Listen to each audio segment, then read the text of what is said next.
Hello, আসসালামু আলাইকুম। This is Sarwar জাহান। আজকে আমি আমার একটা অ্যানালাইসিস তুলে ধরবো। সেটা হচ্ছে শেখ হাসিনা যে আর ৭ দিনও টিকবে না এবং কোন দেশে পালাবে, সেই ব্যাপারটা আমি বলছি। তার আগে আপনারা শুনে নিন। আমার এই অ্যানালাইসিসটা আমি ইউটিউবে পোস্ট করছি। কারণ আমাকে এই মুহূর্তে বিভিন্ন জায়গা থেকেই হুমকি-টুমকি দেওয়া হচ্ছে। তারপরেও আমি আমার যে অ্যানালাইসিস আমি লিখে নিয়ে আসছি। আর এটা আপনারা শুনুন এবং আপনাদের মতামত জানাবেন যে বিষয়টা কিভাবে গড়ালো বা এই পর্যন্ত যে এক্সট্রিমিজম পজিশনে যে গেছে শেখ হাসিনা, এবং এটা কোন পজিশনে এবং কোন পরিস্থিতিতে গিয়েছে সেই জিনিসটা আপনারা হয়তো বা এখান থেকে কিছুটা বুঝতে পারবেন এবং আপনাদের মতামতও আপনারা জানাবেন কমেন্টের মাধ্যমে। এটা হচ্ছে যে শেখ হাসিনা আর ৭ দিন টিকবে না।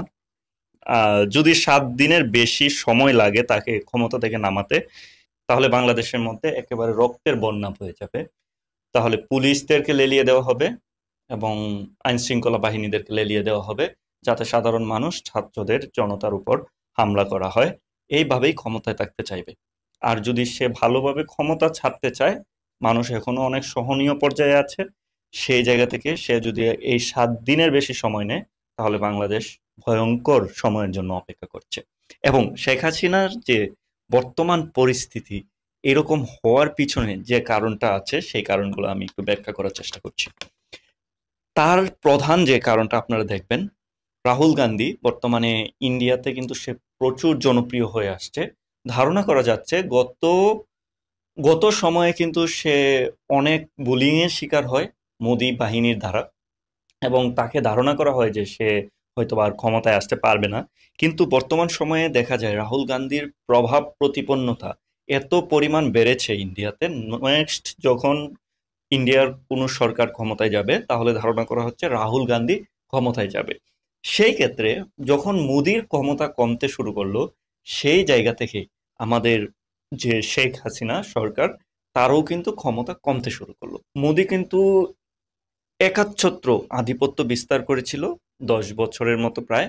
সেই জায়গা থেকে মোদির ক্ষমতা কমা শুরু হওয়ার কারণেই কিন্তু শেখ হাসিনার সরকারের গদি নড়বড় হওয়া শুরু করেছে। আগে শেখ হাসিনা যদি কোনো একটা নির্বাচন করতো অবৈধভাবে, সেই জায়গা থেকে কিন্তু সে এর আগে নির্বাচনের আগে দেখবেন তার দলের ২০-২৫ জন চলে গেছে ইন্ডিয়াতে। তারা ইন্ডিয়াতে মোদী সরকারের সাথে বৈঠক-টৈঠক করে দেশে নির্বাচন হবে, সেই জায়গা থেকে কিন্তু কোন দল অংশগ্রহণ করলো কি করলো না সেইটা কিন্তু তাদের দেখার বিষয় না। মানে ইন্ডিয়াকে তারা একটা বড় ধরনের কিছু দিয়ে আসে, তারপর তারা আবার নির্বাচিত হয়। এটা কিন্তু আমরা গত নির্বাচনেও দেখেছি, এর আগে নির্বাচনেও দেখেছি। তখন কিন্তু মোদী সরকারের মানে খুবই আধিপত্য ছিল ইন্ডিয়াতে। যখনই মোদী সরকারের প্রায় ১-১.৫ মাস ২ মাস ধরে আধিপত্য কমতে শুরু করলো, সেই জায়গাতে কিন্তু শেখ হাসিনা সরকার মানে একটা নড়বড়ে হয়ে গেছে। ঠিক আছে? এটা হচ্ছে আমার একটা বিশ্লেষণ। তারপর আমার আরেকটা বিশ্লেষণ হচ্ছে, শেখ হাসিনা ক্ষমতায় ছাড়তে বাধ্য হবে। গণ অভ্যুত্থানের মধ্যে কোনো দল ক্ষমতায় থাকতে পারে না। গণ অভ্যুত্থানের মধ্যে কোনো দলই ক্ষমতায় থাকতে পারে না। এখানে আরেকটা আমার বিশ্লেষণ আছে। আপনারা হয়তো বা ভাবতে পারেন, এই যে আন্দোলনটা এটা কিন্তু দমিয়ে ফেলানো সম্ভব। কিন্তু আমার এনালাইসিস থেকে আমি বলছি, আমি কোনো বড় জার্নালিস্ট না, আমি সাধারণ একজন ছাত্র এবং সাধারণ মানুষ হিসেবে আমার এনালাইসিস হচ্ছে, এই আন্দোলন কিন্তু চাইলেই দমানো সম্ভব না। যেমন আমরা মনে করছি ৬ জন যে সমন্বয়ক আছে বা নাহিদ আছে, আমরা যাদেরকে আলোচিত সমন্বয়ক বলছি, সেই আলোচিত সমন্বয়কের হাতে কিন্তু এই আন্দোলন নেই বা এটা কোনো দল না। যেমন আওয়ামী লীগ, বিএনপি বা প্রত্যেকটা দলেরই কিন্তু প্রধান হিসেবে কেউ থাকে।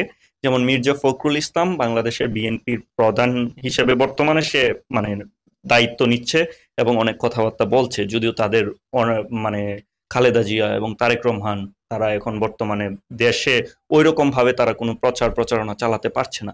সেই জায়গা থেকে কিন্তু মির্জা ফখরুল ইসলাম সেই দলের একটা বিবৃতি দিতে পারে। কিন্তু এখন যদি কোটা সংস্কার আন্দোলনে থামিয়ে দেওয়া হয় বা এই ৬ জন সমন্বয়ক যদি মনে করে যে না আমরা এটা থামিয়ে দিলাম, এই ৬ জন সমন্বয়ক কিন্তু সাধারণ ছাত্র, তারা কিন্তু এখানে কোনো দল না, দলের মধ্য থেকে কোনো নির্বাচিত কোনো ব্যক্তি না। তাহলে তারা যদি মনে করে যে এই আন্দোলনের বিপক্ষে গিয়ে কিছু করবে বা এই আন্দোলন থামিয়ে দিবে, তাহলে অন্য যে লাখ লাখ ছাত্র আছে তারা কিন্তু সেই তারা কিন্তু সেই ৬ জনকেই বাতিল করে দিবে। কারণ এটা সাধারণ জনগণের আন্দোলন, সাধারণ ছাত্রদের আন্দোলন। এখানে প্রায় ২৬৬ জনের মতো মানুষ, ২৬৬ জনের মতো সাধারণ ছাত্র মারা গেছে। সেই জায়গা থেকে কিন্তু এটা সাধারণ কোনো ছাত্রের বা এটা কোনো নাহিদ বা ৬ জন সমন্বয়কের আন্দোলন না। যদি নাহিদরা এই আন্দোলনটাকে সুন্দরভাবে সঠিক প্রক্রিয়াতে চালিয়ে যেতে পারে, তাহলে এই আন্দোলনটা হবে একটা গতিশীল আন্দোলন। কিন্তু তারা যদি মনে করে যে এই আন্দোলনে সরকারের সাথে হাত মিলাবে বা জনগণের বিপক্ষে গিয়ে কিছু বিবৃতি দেওয়ার চেষ্টা করে, তাহলে ওইখান থেকে আবার ওদেরকে মাইনাস করে আবার নতুন নেতা হওয়ার সম্ভাবনা আছে। এবং আমার আরেকটা বিষয় হচ্ছে যে নিষিদ্ধ নিষিদ্ধ খেলা, যেমন জামাত শিবিরকে কিন্তু নিষিদ্ধ করার যে একটা ঘোষণা দেওয়া হয়েছে, সেই জায়গা থেকে কিন্তু আমার মনে হয় যে নিষিদ্ধ নিষিদ্ধ খেলাটা শুরু হওয়ার কারণে কোনো এক সময় এই যে ২৫০ জন ছাত্র এটা কিন্তু বাংলাদেশের স্বাধীনতার পরবর্তী সময়ে কোনো দল বা এরশাদের সময়ও কিন্তু এরকম হয়নি।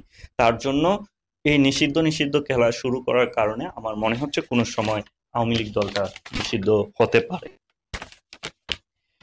আমার অ্যানালাইসিস এবং আপনাদের অ্যানালাইসিস আপনারা এটা যাচাই করবেন। কারণ আমি এটা কেন বললাম নিষিদ্ধ হতে পারে, কারণ এই যে নিষিদ্ধ নিষিদ্ধ খেলাটা যে শুরু হলো, যখন এই সরকার ক্ষমতায় না থাকবে, ক্ষমতায় থাকলে একটা মানুষ একরকম, ক্ষমতা থেকে চলে যাওয়ার পরে কিন্তু তাদের ওই রকম ভাবে কথার একটা ভ্যালু থাকে না। ঠিক আছে, সেই জায়গা থেকে কিন্তু এই যে তাদের উপর একটা এলিগেশন এনে তাদেরকে কিন্তু মানে এই যে এত এত ছাত্রদেরকে হত্যা করা হয়েছে, সেই সময়ে এইটার একটা বিচার হবে, অবশ্যই বিচার হবে। তার জন্য এই দলটা কোনো সময় নিষিদ্ধ হতে পারে, কারণ এই যে নিষিদ্ধের সিস্টেমটা কিন্তু আওয়ামী লীগ সরকারই চালু করেছে। তারপর আরেকটা বিষয় বলি, আরেকটা বিষয় হচ্ছে যে গত নির্বাচনে যেমন দামি নির্বাচন হিসেবে যে নির্বাচনটা পরিচিত, সেখানে কিন্তু তেমন কোনো দল অংশগ্রহণ করেনি। জাতীয় পার্টি অংশগ্রহণ করলেও হয়তো বা চাপের মুখে অংশগ্রহণ করতে হয়েছে। সেই জায়গা থেকে কিন্তু এই যে গলাবাজ ব্যারিস্টার সুমন আছে, যে তার বক্তৃতা শুনলে কিন্তু আপনার লুম দাঁড়িয়ে যাবে, কিন্তু তার বক্তৃতা কিন্তু আসলে সরকারের বিরুদ্ধে কোনো কিছু বা ওইরকম কিছু না। তার সে কথা বলতে পারে, সে একটানা কথা যখন বলে যায় তখন দেখবেন আপনার ভালো লাগবে। মানে বাটপারদের কথা আপনারা যখন শুনবেন তখন আপনার অনেক অনেক মানে মজা লাগবে। ঠিক আছে, ভালো মানুষের কথা আসলে কারো মজা লাগে না, ভালো লাগে না। সেই জায়গা থেকে কিন্তু ব্যারিস্টার সুমনকে কিন্তু এরকম সিস্টেমে দাঁড় করানো হয়েছে যে এটা কিন্তু একটা টেকনিক আমার মনে হচ্ছে, যেটা হচ্ছে সে অনেক বেশি বেশি কথা বলছে এবং সে অনেক উত্তেজিত করার চেষ্টা করছে জনগণকে। সে দেখা যায় যে আহ, যে জিনিসগুলো দুর্নীতি টুর্নীতি বা এইরকম কিছু বিষয়ের উপর কথা বলে, এই ডামি নির্বাচনে তাকে কিন্তু একটা বিরোধী দলের মতো সিস্টেমে দাঁড় করানোর চেষ্টা করা হচ্ছিল। কিন্তু জনগণ আসলে এই জিনিসগুলা বুঝতে শুরু করেছে। তারপর আপনারা একটা জিনিস দেখবেন, যেমন আমরা বিভিন্ন রকম বিষয় জানি যে মানুষ যখন কথা বলতে পারে না, বিশেষ করে আমিও কিন্তু এভাবে কখনো কথা বলিনি শেখ হাসিনার বিরুদ্ধে বা আওয়ামী লীগের বিরুদ্ধে। আমি যদিও এই জিনিসগুলো আমি পছন্দ করি না, তারপরেও হচ্ছে যে আমি বলতাম না। কারণ হচ্ছে মানুষ এই যে প্রায় ১৬-১৭ বছর ধরে তারা যে সরকার ক্ষমতায় আছে, মানুষ কিন্তু দেখতেছে যে কোনো রকম নির্বাচন হচ্ছে না। দেখা যায় যে তারা যা চাচ্ছে তাই হচ্ছে, মানে তারা নির্বাচন ছাড়াই ক্ষমতায় চলে যাচ্ছে, সেখানেও মানুষ ছাড় দিয়েছে। দেখা যায় যে শেখ হাসিনার একজন পিয়ন ৪০০ কোটি টাকার মালিক, বেনজির ১,০০০ কোটি টাকার মালিক। এরকম কিন্তু বাংলাদেশের প্রত্যেকটা সেক্টরে একজন সাধারণ পুলিশের কনস্টেবল, সেও কিন্তু কোটি টাকার মালিক। ঠিক আছে, সেই জায়গা থেকে মানুষ কিন্তু দেখতে পাচ্ছে না। আর কিছু মানুষ, সাধারণ মানুষ যারা আছে, বিশেষ করে যারা সরকারি চাকরিজীবী এবং যারা বিশেষ দলটা আওয়ামী লীগ দল করে, তারা কিন্তু খুবই প্রভাব নিয়ে চলছে। তারা দেখা যায় যে ১০ তলা ২০ তলা বাড়ি করছে একটা ছোট্ট মানে পিয়ন। সেই জায়গা থেকে কিন্তু দেশের যে মেধাবী মানুষ যারা আছে, খেটে খাওয়া মানুষ যারা আছে, অনেক সৎ মানুষ যারা আছে, তারা কিন্তু সংসার চালাতে পারছে না। সেই জায়গা থেকে কিন্তু সবাই এখন ১৭ বছর পরে মানে রুখে দেওয়ার মতো একটা চেষ্টা করছে। তারপরে দেখা যায় যে আওয়ামী লীগ এবং তার যে অঙ্গ সংগঠনগুলো আছে, ছাত্রলীগ বা আপনি কোনো একটা দেশের জন্য কথা বলতে যাবেন, এই যে আমি কথা কিন্তু দেশের জন্য বলতেছি, আমার একটা বাক স্বাধীনতা আছে, এই জায়গা থেকে কিন্তু পলকের মতো যারা প্রতিমন্ত্রী আছে, সেই প্রতিমন্ত্রীগুলা দমায়ে রাখার চেষ্টা করে কিভাবে জানেন? তাদের হচ্ছে, আপনি দেশের জন্য কথা বলবেন, তারা নিয়ে নিবে হচ্ছে তাদের আওয়ামী লীগের বিরুদ্ধে কথা। ঠিক আছে, তারা সরকারে আছে, সেই জায়গা থেকে আপনাকে বলবে গুজব রটনাকারী, জঙ্গি। ঠিক আছে, জামাত শিবির, এই জিনিসগুলা দিয়ে কিন্তু তারা প্রতিহত করার চেষ্টা করে। এই যে আমিও কিন্তু আগে কথা বলতাম না, আপনিও কিন্তু আগে কথা বলতেন না, এখন কিন্তু আমরা সবাই প্রকাশ্যে চলে আসছি, হাজার হাজার লাখ লাখ মানুষ। আপনি যদি ফেসবুকে দেখেন, লাল যে প্রোফাইল পিকচার দেওয়া, এই লাল প্রোফাইল পিকচার একেবারে ছড়িয়ে গেছে। ঠিক আছে, 100 জনের মধ্যে 95% মানুষ লাল প্রোফাইল পিকচার দিয়ে দিয়েছে। এবং বাংলাদেশের যে আওয়ামী লীগের যারা নেতৃস্থানীয় ব্যক্তি আছে তাদের প্রোফাইলে গিয়ে দেখবেন যে হাহা রিয়েক্টের পরিমাণ কত, 95%। ঠিক আছে, পলক একজন তথ্য প্রযুক্তি মন্ত্রী, সে রাষ্ট্রবিজ্ঞানে পড়ালেখা করেছে। আমি একজন সফটওয়্যার ইঞ্জিনিয়ারিং এর ব্যাচেলর কমপ্লিট করা স্টুডেন্ট হিসেবে মাস্টার্সে পড়ছি আর্টিফিশিয়াল ইন্টেলিজেন্সে। সেই জায়গা থেকে আমি যতটুকু বুঝতে পারি তার কোনো রকম মেধা, মানে তথ্য প্রযুক্তি সেক্টরে কোনো কিছু মেধা নেই।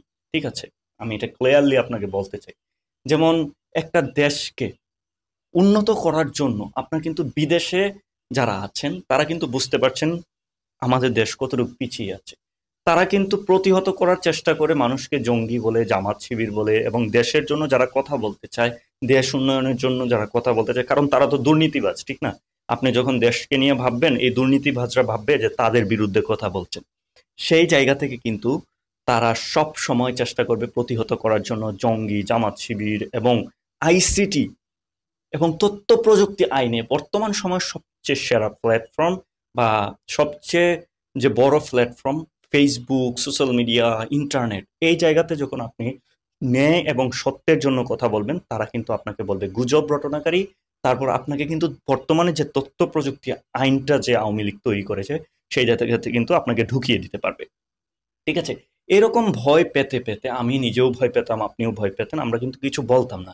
এখন মনে হয়েছে যে এই যে দেয়ালে পিঠ থেকে গেছে, পিঠ কিন্তু থেকে গেছে, এখন কই যাব? এখন কি আর পিছে যেতে পারবো? এখন সামনে যেতে হবে। ঠিক আছে, এখন আমাদের আঘাত করতে হবে তাদেরকে। এই পলকের বক্তৃতা বিবৃতি দেখলে আমি মানে একজন, বললাম না আমি একজন সফটওয়্যার ইঞ্জিনিয়ারিং স্টুডেন্ট হিসেবে আমি কিন্তু খুবই সারপ্রাইজড হয়ে যেতাম। আমি খুবই নিজেকে পাগল মনে হইতো যে একটা রাষ্ট্রবিজ্ঞানের ছাত্র, সে দেখা যায় যে একটা তথ্য প্রযুক্তি চালাচ্ছে, তথ্য প্রযুক্তি সেক্টর, টেলিকমিউনিকেশন সেক্টর চালাচ্ছে, এবং যাকে ইচ্ছাকে গুজব রটনাকারী বলে দিচ্ছে। মানুষ দেশের জন্য কথা বললে তাকে, মানুষকে যদি কথা বলতে না দেন, আপনি একটা গণতান্ত্রিক দেশের মানুষ, আমরা দাবি করি যে আমরা গণতন্ত্র। গণতন্ত্র মানে কি? মানে গণতন্ত্র বিষয়টা কিন্তু এরকম না যে আপনি মানুষকে চাপিয়ে দিবেন। গণতন্ত্র মানে হচ্ছে আপনার 100 জন মানুষ আছে, এখানে 3 জনকে ভোট দিবে, 3 জনের মধ্যে মনে করেন 33 এবং 34 ভোট পাইছে, টোটাল কিন্তু 100টা ভোট হয়েছে। যে 34টা ভোট পাইছে সে কিন্তু জয়ী। এখন আপনি যে আরো 66 জন মানুষ আছে তাদেরকে কিন্তু আপনি চাপাইয়া দিতে পারবেন না কোনো কিছু। ঠিক আছে, এখন আপনিরা মানে এইখানে হচ্ছে এই সরকার চেষ্টা করছিল, বা এই যে পলকের মতো যারা মন্ত্রী আছে তারা কিন্তু আইসিটি আইনগুলা এরকম ভাবে সিস্টেম করছে যে আমি আজকে শেখ হাসিনার বিরুদ্ধে কথা বলতেছি, আমি একজন দেশের নাগরিক, আমার সরকারের বিরুদ্ধে কথা বলার অধিকার আছে একজন গণতান্ত্রিক দেশের নাগরিক হিসেবে। যদি আপনারা আমাদেরকে কথা বলতে না দেন তাহলে আপনারা গণতন্ত্র তুলে দেন, গণতন্ত্র তুলে দিয়ে আপনারা একনায়কতন্ত্র দেশ হিসেবে ঘোষণা করেন বা রাজতন্ত্র ঘোষণা করেন। গণতন্ত্র থাকার পরে মানুষ কথা বলতে গেলে আপনারা গুজব রটনাকারী বা এই বিষয়গুলো যে তুলছেন, এই জিনিসগুলোর জন্য আরো ভয়াবহ দিন অপেক্ষা করছে। মানুষ কিন্তু কথা বলতে পারে নাই আগে, মানুষের ভিতরে চাপায় রাখছে। হ্যাঁ, আমরা খাইতেছি, পড়তেছি, সবকিছু ঠিকঠাক আছে, মোটামুটি চলতেছে, আচ্ছা ঠিক আছে, আমরা অধিকার নিয়ে কথা বললাম না। মানুষ ঘুষ খাচ্ছে, দেশের টাকা দেওয়া যায় হাজার হাজার কোটি কোটি টাকা বিদেশে লুট করে দিচ্ছে, আবার ভিক্ষা চাচ্ছে যে রেমিটেন্স পাঠাও। দেশ থেকে হাজার হাজার কোটি টাকা বিদেশে পাচার করতেছো, ওইগুলা রোধ করতে পারো না। প্রবাসীরা খেটে খাওয়া মানুষ, ঘাম জড়িয়ে টাকা ইনকাম করে, তাদেরকে খালি বলতেছো টাকা আনতে, এই টাকাগুলো দেশে আনলে আবার পাঠিয়ে দেওয়ার জন্য। হ্যাঁ, সঠিক কথা বলার কারণে অনেক, মনে করেন যে আসছে, অনেক বাধা বিপত্তি থাকে, তারপরেও কথা বলতে হয়। দেশকে নিয়ে ভাবতে হবে, গণতান্ত্রিক দেশের মানুষ, দেশকে নিয়ে কথা বলতেই হবে। ঠিক আছে, দেশকে নিয়ে যখন কথা বলে ছাত্ররা, তখন আপনারা তাদেরকে মেরে ফেলেন, তাদেরকে ছাত্রলীগ দিয়ে পিটান, তারপর পুলিশ নামায় দেন, তারপর সেনাবাহিনী নামান, তারপর এই ছাত্রদেরকে হত্যা করার পরে আবার কিছু ছাত্রদেরকে জেলে ঢুকান, আবার প্রধানমন্ত্রী আবার বলতেছে যে সবাইকে ছেড়ে দেওয়ার জন্য বলা হলো। কখন বলছেন? যখন গণ অভ্যুত্থানের ডাক চলে আসছে, এই টাইমে কিন্তু বলা হলো। সো আজকে আমার অ্যানালাইসিস এটাই ছিল যে রাহুল গান্ধীর ক্ষমতা বাড়ার সাথে সাথে, মোদির ক্ষমতা কমার সাথে সাথেই শেখ হাসিনা সরকারের নড়বড়ে গদি, এবং শেখ হাসিনা সরকার খুব শীঘ্রই যদি বিদায় না হয়, এই গণ অভ্যুত্থান থামানো সম্ভব না। এই গণ অভ্যুত্থানে যারা সমন্বয়করা লিডিং দিচ্ছে, তারা যদি জনগণের পক্ষে কথা না বলে, সেই জায়গা থেকে অন্য একটা ছেলে ওইখানে কিন্তু লিডার হয়ে যাবে, এই লিডারদেরকে কিন্তু মাইনাস করে দিবে। সো বিষয়টা খুবই জটিল। আমি বোঝানোর চেষ্টা করেছি, দেশের পক্ষে কথা বলার চেষ্টা করি, কোনো দল বা কোনো ব্যক্তির পক্ষে না। সাধারণ মানুষ হিসেবে, সাধারণ নাগরিক, সাধারণ ছাত্র হিসেবে ছাত্রদের পক্ষে আছি। আসসালামু আলাইকুম।